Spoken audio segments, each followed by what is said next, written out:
히어로즈에는 유난히 리그를 대표하는 스타들이 많았습니다. 이들의 눈부신 활약 덕분에 구단의 어려운 재정 상황 속에서도 매년 가을 야구에 오를 수 있었고 팬들은 행복했습니다. 하지만 지금 그들은 모두 각자의 이유로 팀을 떠났고 남겨진 건 이해하기 힘든 구단의 운영과 조금씩 무너져가는 팀의 현실이었습니다. 실망은 이어졌고 팬들의 마음도 점점 무거워졌죠. 그러나 그 모든 무너짐 속에서도 여전히 팀을 지키며 팬들에게 희망을 주는 선수가 있습니다. 바로 히어로즈의 현재이자 미래를 짊어진 주장, 오늘의 주인공 송성문입니다. 2014년 12월 야구인의 밤 행사에서 고교 최고의 타자에게 주어지는 이영민 타격상을 수상한 주인공은 그의 타율 4할 6푼 8리를 기록한 장충고 3루수이자 주장 송성문이었습니다. 이렇듯 타격에서만큼은 인정을 받던 송성문이었지만 문제는 불안한 수비. 본인도 고등학생 때 자신의 수비 실력에 대해 거의 3루에 서 있기만 한 수준이었다고 말할 만큼 안정감이 없었습니다. 때문에 2015 KBO 신인 드래프트에서 2차 5라운드라는 다소 후순위의 넥센 히어로즈에 지명됐죠. 2015 시즌 히어로즈의 내야지는 강정호가 포스팅으로 메이저리그에 진출하며 유격수에 공백이 생겼지만 2년차 신인 김하성이 공백을 훌륭히 메워줬고 여전히 건재한 박병호, 서건창, 그리고 김민성이 버티고 있어 고졸 신인 송성문이 기회를 받기는 어려웠습니다. 데뷔 시즌은 7경기 출전에 그쳤고 다음에는 1군 경기에 단 한 번도 출전하지 못했죠. 그러다 2017 시즌부터 조금씩 기회를 받기 시작했습니다. 당시 히어로즈의 주전 2루수 서건창이 고영민과의 충돌로 부상을 당한 이후 수비력이 급격히 떨어지면서 잦은 실책을 범했습니다. 이에 장정석 감독은 송성문과 김지수를 2루수로 출전시키며 서건창을 지명타자로 활용하기도 했죠. 2루수로 교체 출전 포함 17경기에 나와 100이닝을 소화한 송성문은 수비와 타격에서 신인치고 좋은 모습을 보이며 점점 히어로즈의 미래자원으로 여겨졌습니다. 2018 시즌 송성문은 본격적으로 중용되기 시작했는데 그 배경에는 시즌 초 파울 타구에 맞아 부상을 당한 서건창의 부재와 주전 3루수 김민성의 FA 지역 가능성이 있었죠. 그리고 송성문은 자신에게 온 기회를 놓치지 않았습니다. 선발과 벤치를 오가며 2루수 288이닝, 3루수 173이닝을 각각 소화했고 타격에서도 장타력이 급상승하며 장정석 감독의 신임을 받았는데 8월 9일 한화전에서는 8번 타자로 출장해 5타수 5안타, 5타점으로 대활약했고 8월 11일 LG전에서는 멀티 홈런으로 6타점을 쓸어담아 이틀 만에 자신의 한 경기 최다 타점 기록을 경신했습니다. 그리고 그는 포스트 시즌에서 더 빛을 발했습니다. 특히 한화의 준 플레이오프에서 4경기에 출전해 5할이 넘는 타율을 기록하며 팀의 플레이오프 진출에 큰 힘을 보탰죠. 2019 시즌 히어로즈는 결국 김민성을 사인앤트레이드를 통해 LG로 보냈는데 이런 결정의 배경에는 전 시즌 송성문이 보여준 가능성이 있었습니다. 장정석 감독은 송성문을 주전 3루수로 낙점하고 전폭적으로 밀어줬습니다. 그러나 송성문은 시즌 초 극심한 부진에 빠졌고 전 시즌에 자신감 있던 패기는 찾아볼 수 없었습니다. 결국 경쟁자 장영석이 깜짝 활약을 이어가며 주전 자리를 내줬다가 장영석이 원래 모습으로 돌아가자 다시 주전 자리로 돌아왔지만 시즌 내내 실망스러운 모습을 보여줬습니다.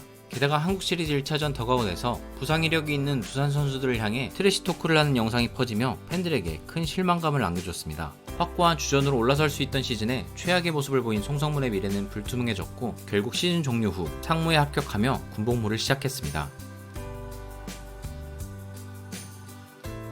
송성문은 상무에서 벌크업에 매달렸습니다. 그 결과 타격에서 자신감을 회복했고 장타력도 향상되며 전역 시즌인 2021 시즌 퓨처스 리그를 폭격하고 7월에 전역했습니다. 그러나 전역 후 곧바로 1군에 등록되며 복귀한 송성문은 상무에서의 좋았던 흐름을 이어가지 못했습니다.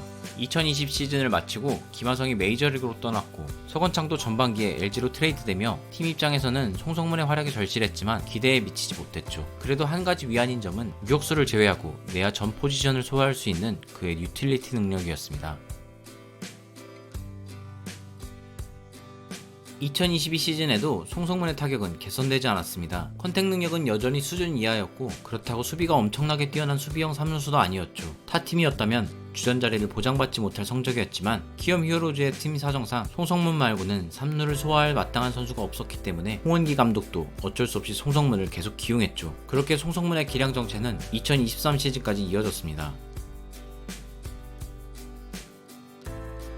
송성문의 기량 정체는 송성문 개인은 물론 키움 히어로즈에게도 뼈아팠습니다. 안 그래도 주축 선수들이 계속해서 빠져나가는 상황에 많은 기회를 준 송성문이 생각보다 성장하지 못하며 팀의 미래를 더욱 어둡게 한 것이죠. 팀이 명맥을 이어가기 위해서는 타선에서 송성문의 활약이 절실했습니다. 게다가 이정우마저 없어진 2024 시즌은 더욱 절실했죠.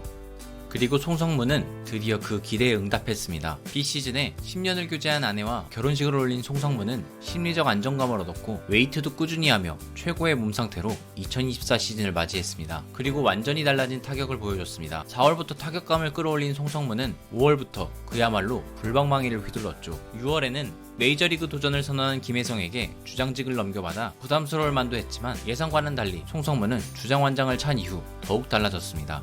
웨이트의 효과로 홈런과 장타가 크게 늘며 생산성이 높아졌는데 가장 달라진 점은 바로 도루였습니다. 2024 시즌 전까지 단 5개의 도루만 기록했지만 타격이 살아나자 적극적으로 달리기 시작했습니다. 그 결과 단 1개의 도루 실패 없이 최종 도루 21개를 기록하며 도루 성공률은 100%를 달성했죠. 이 기록은 20도루 이상을 기록한 선수 중 최초의 기록이었습니다. 아쉽게 홈런 1개가 부족해 22식 클럽 가입은 이루지 못했지만 그야말로 최고의 활약이었습니다. 말도 안 되는 성적을 기록한 김도영이 아니었다면 3루수 골든글러브까지 바라볼 수 있을 정도의 대활약이었죠. 송성문의 활약은 무너져가는 팀을 바라보던 팬들에게 큰 위안이 됐습니다.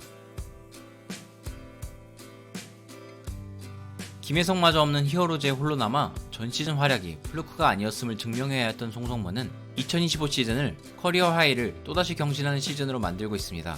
시즌 초부터 홈런을 몰아쳤고 여전히 도루도 실패를 몰랐습니다. 2023 시즌부터 이어온 도루 연속 성공 기록은 6월 29일까지 이어졌고 무려 34연속 도루 기록을 세우며 기존의 이종범이 세운 29연속 도루를 갱신했죠. 그리고 8월 15일 KT전에서 고용표를 상대로 시즌 20 홈런을 기록하며 작년에는 홈런이 1개 모자라 실패했던 20-20도 일찌감치 성공했습니다. 주장으로서 리더십 또한 뛰어나 리빌딩을 천명하고 있는 히어로즈의 코어 역할을 훌륭하게 해내고 있죠. 그리고 8월 4일 6년 총액 120억의 BFA 단연 계약을 맺었다는 소식이 전해지며 리그 탑 클래스 타자로 발전한 송성문마저 떠날 것을 걱정했던 키움 팬들은 안심할 수 있었습니다. 특히 무옵션 전액 보장이라는 점은 그에 대한 구단의 믿음이 어느 정도인지 알 수 있는 부분이죠. 그리고 8월 17일 송성문은 시즌 종료 후 메이저리그 포스팅에도 도전하겠다는 의사를 공식적으로 밝혔습니다. 구단 역시 포스팅 수용 의사를 밝히며 이제 히어로즈 출신 6번째 메이저리거를 기대해볼 수 있게 됐죠. 신인 시절 스포트라이트를 받지 못했지만 자신에게 온 기회를 잡기 위해 부단히 노력하며 스타들이 하나둘 떠나고 팀이 흔들릴 때마다 그는 누구보다 묵묵히 제자리를 지켰습니다. 그리고 마침내 팀의 주장이자 리그 탑 클래스 타자로 올라선 송성문은 누구보다 뜨겁게 팀을 이끌었고 히어로즈 팬들의 마지막 자존심을 지켜주고 있습니다. 그렇기 때문에 시즌을 마치고 그가 향하는 곳이 어디든 팬들은 그를 향해 응원을 아끼지 않을 것입니다. 오늘의 영상은 여기서 마치겠습니다. 시청해주셔서 감사합니다.